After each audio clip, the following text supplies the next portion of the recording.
हाय, hello, नमस्कार. तर स्वागत आहे माझ्या नवीन ब्लॉगमध्ये. तर बघा आता सकाळचे 8 वाजले होते. सगळं काम वगैरे आवरून मी निघाली शेतामध्ये. शेतामध्ये भुईमूग काढायचा होता. तिथे त्यासाठी ताई पण आल्या होत्या आणि आजीचं चालू होतं की लवकर या. आणि बघा शेताच्या वाटेनं लेकरंच जास्त दिसतात. कारण की उन्हाळा चालू आहे. सकाळी 8 वाजता पण एवढं ऊन चमकत होतं ना, तर पाहू शकताय. आणि ह्या बघा हा गणेशा, माझ्या जावेचा मुलगा आहे, चुलत जावेचा. याचं बोलणं तर खूपच गोड असतंय. आणि हा सगळ्यात शेवटी राहिला होता. शिवाय वगैरे सगळे पुढं गेले आणि हा आमच्यासोबत हळू-हळू चालत होता. याला काठ्यातून चालता येत नव्हतं, पण तरीसुद्धा चालत होता. त्यामुळे याचं आम्हाला हसायला येत होतं. आणि बघा इथं बोरवेल चालू होती. काय मस्त खळखळाट पाण्याचा असतो आणि हिरवळ बघितली ना तर मन एकदम प्रसन्न होतं. आणि मी डोक्यावर टोपलं घेऊन, कारण की हातात ओझं होत होतं, बॉटल वगैरे होत्या टोपल्यामध्ये. आणि पुढं आलं तर बघा कांद्याचा ढीग पडलेला आहे. आणि सध्या कांद्याला बिलकुल भाव नाही आहे शेतकऱ्याचा. शेतकऱ्याच्या हातीनं पदरी म्हणल्यासारखं. जर धान्य झालं चांगल्या प्रमाणात तर त्याचा भाव जातो, आणि जर धान्यच आलं नाही तर शासन त्याला चांगला भाव देतो. इथं गव्हाची शेती होती. बकळ बकळ तोड्यात आता चाले गे मी अरे तुला एवढीशी उडी मारा ये ना का म्हण, कसं येऊ आता.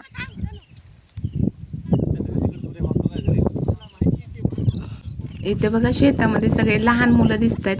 तर हे सगळे वेल उपटण्यासाठी अगोदरच आले होते. आणि बघा आमच्या आहो पण अगोदरच आले होते. आणि आज पहिल्यांदा आहोंनी थोडंसं शूट करून दिलं, नाहीतर अजिबात त्यांनी मोबाईलचं शूट करत नाहीत. कारण की त्यांना मुळात ते आवडत नाही की व्हिडिओ शूट करणं वगैरे. परंतु आज पहिल्यांदा त्यांनी मी सांगितलं पण नाही आणि बोलली की समजा एवढं घ्या. आणि हा बघा चुलत जावेचा मुलगा. तर यांना ना शेतामध्ये काय माहिती काय होतं पोरांना, एवढी मजा वाटत होती. ऊन जरी असलं तरी पोरांना मात्र थकवा येत नाही. आणि इथे मी आणि ताई पण आम्ही शेंगा तोडत बसलो.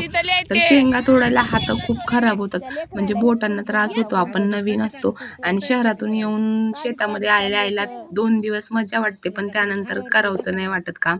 तर उन्हामध्ये खूप जास्त ऊन होतं, त्यामुळे मग पांघरून वगैरे तोडत होतो. हवा पण सुटत नव्हती जास्त. आणि उन्हाचा चटका जास्त लागला का भीती वाटते, ताप वगैरे यायची. आणि मुलांना तर काही हेच नाही की जेवण वगैरे राहिले होते आमचे. आम्ही 8 वाजताच लवकर आलो होतो, त्यामुळे मग 8 वाजताच तोडायला बसलो होतो, कारण की ऊन जरा कमी लागेल. परंतु ऊन खूप जास्त होतं. आणि इथे बघा शेंगा, भुईमुगाला शेंगा खूप छान आहेत. तर ह्या तोडताना एक एक शेंग तोडायला लागते. आणि जास्त प्रमाणात भुईमुग असेल तर त्याला आकटी करून तोडतात, पण आम्ही हातानेच तोडला. आणि 2-3 पोते तरी आज आम्ही तोडले होत्या, म्हणजे बऱ्यापैकी चांगला भुईमुग आम्ही तोडला होता. तर बघा असं छान तोडून झाला भुईमुग. आणि त्या आहोंनी कॅमेरा घेतला आणि छान असं शूट केलं. तर मला पण चांगलं वाटलं की पहिल्यांदा त्यांनी मला शूट करून दिलं. आणि इथे बघा इथे चुलत भाचीची मुलगी आहे, जावेच्या मुलं, सगळेजण आम्ही तेच तोडत होतो भुईमुग. आणि शेतातलं वातावरण छान असतं, पण ऊन असल्यामुळे मुलांची भीती वाटते. तर बघा इकडे शिवायचं पण चाललं होतं. शिवाय पण सगळ्यांना वेल आणून देत होता. आणि हे वेल उपटायला पण थोडीशी ताकद लागते का, कारण की आपण नाही उपटू शकत. कोण कोण उपटतं, पण आम्ही काही उपटले नाहीत वेल. आहोंनी आणि सगळ्यांनी मिळून आम्हाला तोडून उपटून दिले होते सगळे वेल. तर आता बघा भुईमुगाच्या शेंगा या कोणी कोणी खाल्ल्यात आणि वेल कोणी कोणी बघितले तर नक्की सांगा. वेलांना शेंगा खालच्या साईडला असतात, कारण की शहरामध्ये राहतो तर बऱ्याच जणांना माहीत नसतं की भुईमुगाला शेंगा कुठे लागतात. तर भुईमुगाला शेंगा या मातीमध्ये लागतात आणि वर वेल असतो हिरवागार. तर बघा हा इथे शिवायचं आपलं घर बनवणं वगैरे चालूच असतंय, कारण की त्याला पण शेतामध्ये खूप आवडतं. आणि बघा केवढूसा आहे हा गणेशा. तर हा पण वेल बघा केवढं उचलून चालत होता आणि आम्हाला द्यायचे सोडून तो त्याच्या आजीला देत होता. तर बघा इकडे माझ्या शेंगा, आणि बघा किती भरपूर शेंगा धरलेल्या आहेत आणि खूप छान शेंगा आहेत, उकडून भाजून खूप छान लागतात. त्यानंतर आम्ही जेवायला घेतलं. जेवायला सगळ्यांनी नेहरी करायची होती. तर 10 वाजले आता. 10 वाजता सगळेजण नेहरी करायला बसले. तर बघा सगळ्यांसोबत जेवण नक्कीच जास्त जातं. आणि जेवायला तर काय काय होतं, कारण की सगळ्यांच्या भाज्या सगळ्यांनी एकमेकांना देऊन शेतामध्ये जेवण हे खूप छान जातं. आणि त्याच्यासोबत भुईमुगाच्या शेंगा तोंडी लावायला होत्या. आणि इथे बघा माझं पण चाललं होतं जेवण. खूप पोट भरून जेवलं की मस्त वाटतं. आणि मुलांचं पण इथं मजाक मस्ती चालू होती. आता परत जेवण वगैरे झाल्यानंतर परत निघाली शेंगा तोडायला आणि खूप जास्त ऊन होतं, त्यामुळे मग आम्ही वासुदेवाची टोपी घातली असं म्हणायला हरकत नाही. वासुदेवाची टोपी बनवली कारण की सगळेजण वेलांची टोपी बनवतात शेतामध्ये, तर आम्ही वेलांची टोपी थंडावा देतो. आणि आमची टोपी कशी वाटते ते नक्की सांगा. आणि इथे ताईंच्या पण बघा शेंगा तोडायला चालू होत्या, ह्या अशा तोडत होता. आणि शेंगा तोडायला बोटांचे हाल बेकार होतात हा का. तुम्ही कधी कोणी कोणी शेंगा तोडल्यात त्यांनी कमेंट करून नक्की सांगा की शेतामध्ये जाऊन कोणी कोणी तोडल्यात. पाण्याखाली भाजी निघतोय. रुपाली ताई दिसनात काय? कसं वाटेल रुपाली ताई?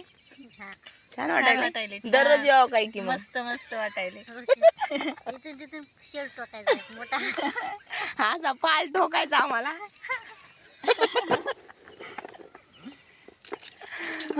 पाल ठोकून त्याच्यामध्ये संध्याकाळी इथंच राहावं. उठलं की लागायचे गावात. स्वयंपाक करूत मग आपण खिचडी डायरेक्ट. संध्याकाळी इथं इथे बघा मी एवढ्या गोणीत भरून शेंगा तोडल्या होत्या दिवसभरामध्ये आणि शेंगा खाणं पण चालू होत्या, परंतु जास्त शेंगा खाल्ल्या नाहीत कारण की ओल्या शेंगा उन्हामध्ये बसून खाल्ल्या तर डोकं दुखतं असं म्हणतात. आणि बघा 2-3 वाजले नाही का आभाळाचा कलर बदलला आणि सगळं वातावरण चेंज होऊन गेलं, थंडावा वाटत होता, आभाळ आलं आणि शेतकऱ्यांचं अशी धावपळ होते ना अशा वेळी. कारण की धान्य आपलं जर शेतामध्ये असेल आणि ते तोडणे चालू असेल तर पाऊस आल्यावरती त्याचं सगळी धावपळ होऊन जाते. इथं बघा आम्ही बसलो होतो, परंतु नंतर आता पावसाचं वातावरण झालं तर सगळेजण भराभरी करायला लागले आणि शेताच्या शेंगा आम्ही तोडून ठेवल्या होत्या, मी ताईंनी आम्ही सगळ्यांनी त्या भराभरी केल्या, पोत्यामध्ये भरल्या कारण की माती असते शेंगांना, तर म्हणून मग थोड्या वेळ उन्हालाच त्या सुकतील म्हणून टाकल्या होत्या, परंतु पाऊस येत होता त्यामुळे मग त्या शेंगा भरून घेतल्या. बघा किती छान वाटतात शेंगा बघायला. आणि शहरामध्ये एवढ्या शेंगा बघणं शक्यच होत नाही कारण की कधी आपण अर्धा किलो 1 किलोवरती शेंगा आणतो, पण आज बघितल्या बघा एवढ्या गोणे भरून शेंगा आणि किती मोठ्या मोठ्या टपोऱ्या होत्या शेंगा. तर बघा एवढं छान वातावरण झालं होतं, थंडावा मस्त वाटत होता, परंतु जास्त जोरात पाऊस आला तर भीती पण वाटत होती कारण की मुलं बाळं सोबत होते शेतामध्ये आणि असं पाल ठोकल्यासारखं ठोकलं होतं कारण की ऊन खूप जास्त लागत होतं, त्यामुळे सावली करून दिली होती. तर सावलीला बसूनच आम्ही तोडत होतो, परंतु ऊन खूप जास्त आहे गावाला.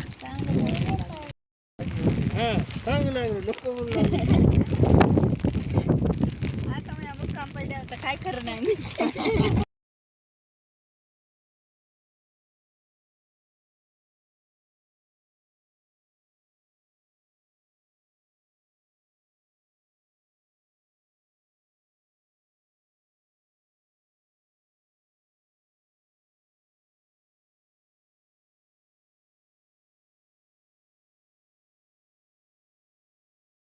आणि ते बघा शेतामध्ये उन्हाळी मूग आहे, तर या आहेत मुगाच्या शेंगा आणि खायला खूप छान लागतात. बऱ्या प्रमाणात खाल्ल्या मी पण आणि तुम्हाला मुद्दाम दाखवते. हे बघा अशा शेंगा असतात मुगाच्या, तर कोणी कोणी बघितल्या ते सांगा. आणि मुगाच्या शेंगा खायला आणि भाजीला पण छान लागतात, हिरवे मुगाची भाजी पण छान होते. तर बघा हे इथे मुगाच्या शेंगा किती जास्त आहेत, एकदम गोड गोड लागतात मूग, ओले मूग, तर मस्त वाटतात खायला आणि मस्तपैकी मी मस्त खाल्ल्या मुगाच्या शेंगा.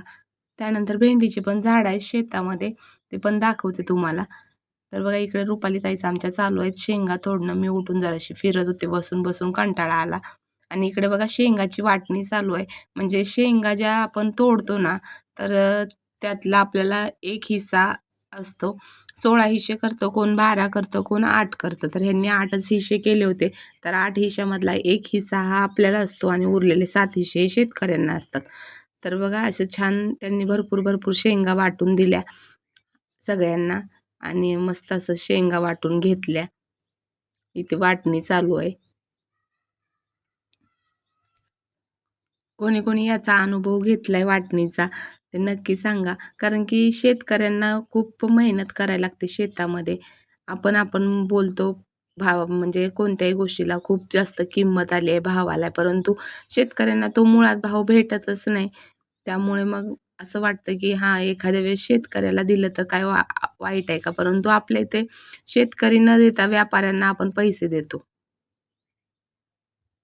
तशा मस्त शेंगा वाटून घेतल्या आणि हे बघा शेतामध्ये गावठी भेंडीचं झाड आहे. तर या भेंडीच्या सोल्यांची आमटी तर आपल्या यूट्यूब चॅनलवरती याची रेसिपी मी अपलोड केलेली आहे, तर तुम्ही पाहू शकता. आणि या भेंड्यांची चव खूप छान असते. तर जर तुम्हाला करायची असेल तर नक्की करा. आणि ताईंनी ही भेंडी तोडली होती. तर व्हाईट कलरची असते, कोणी कोणी श्रावण भेंडी पण म्हणतं, जी श्रावण महिन्यात येते. परंतु ही आमच्या इकडे गावठी भेंडी असते. याला काटे असतात या भेंडीला. तर छान अशी भेंडी तोडली आणि शेतातला अनुभव खूप छान होता. बघा एवढी पांढरी शुभ्र आणि निब्बर झालेली आहेत या भेंडे, त्याच्यामुळे याच्या सोल्यांची आमटी छान लागते. तर आता निघालो, 6 वाजले होते आणि वातावरण बघा कसं झालं होतं, तरी पण ऊन वाटत होतं आणि 6 वाजले, त्यामुळे मग घरी निघालो. आणि शेतामधून आम्ही 3 जणी होतो आणि उरलेले सगळेजणी निघून गेल्या. आणि वातावरण बघा तुम्हाला दाखवते. बघा सूर्यप्रकाश कसा दिसतोय आणि आकाशी कसं दिसते. तर बघा एवढंच छान वाटत होतं ना, त्यामुळे मग मुद्दाम व्हिडिओ शूट केला. आणि शेतामधलं वातावरण हे असं होतं आणि आकाश तर कसं दिसतंय बघा, निळं निळं. आणि आम्ही आलो, 6 वाजले तरी पण लख्ख प्रकाश होता. आता घरी जाऊन मस्त जेवण बनवायचं. आणि व्हिडिओ आवडला तर नक्की लाईक करा, शेअर करा. धन्यवाद.